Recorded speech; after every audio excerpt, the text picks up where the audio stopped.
It all began on a calm Sunday afternoon.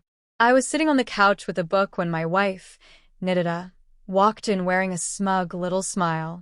She dropped into the chair across from me and said casually, "I've got a male friend now, so deal with it." For a second, I genuinely thought I heard her wrong. "Come again?" I asked, lowering my book. Her smirk widened. "You heard me. He's just a friend, but we're close. You'll have to accept that." My stomach tightened. A close friend. The way she said it made it clear she expected me to shrug it off, as if our marriage meant less than this new attachment she was flaunting. I didn't answer right away. I simply looked at her, letting her words settle in. Over the next few days, the shift became obvious. She spent hours giggling at her phone, her face lit up with a spark I hadn't seen in years. The man she mentioned, Assad, slowly became a recurring character in her stories, errands, and offhand comments. Every time she said his name, her voice softened, almost flirtatious. It hit me then. She was testing me, pushing the boundary to see if I would accept something that made me deeply uncomfortable.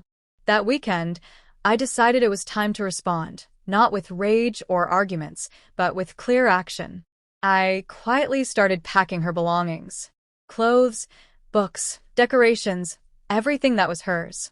I folded each item neatly, placed them carefully in labeled boxes. I wasn't doing it out of spite. I was making a point.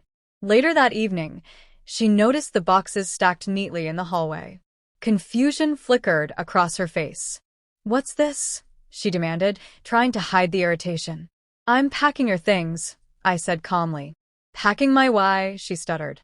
"You told me to deal with it," I replied evenly. "So, I'm giving you the chance to deal with it somewhere else." Her eyes widened, and for the first time, the confidence she'd been flaunting cracked. She opened her mouth, then closed it again. The arrogance she had tossed around earlier vanished. She finally understood that I wasn't playing along, and I definitely wasn't accepting being pushed aside in my own home. The silence that followed was heavy. My heartbeat was steady. I wasn't angry. I was clear, steady, intentional. I waited, letting the reality settle over her. At last, she whispered, "Are you serious?" I nodded. "Completely.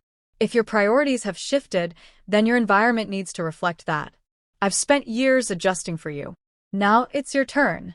Her lips trembled, a mix of fear and frustration. She realized I wasn't bluffing. I wasn't threatened by her attempts to provoke me.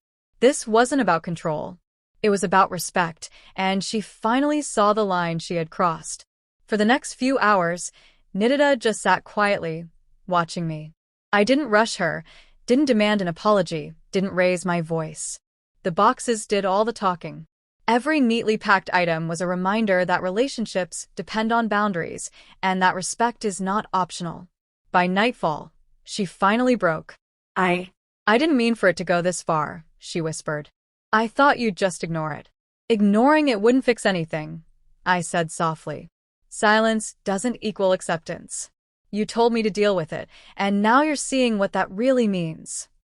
She nodded, and for the first time in weeks, we had a real conversation.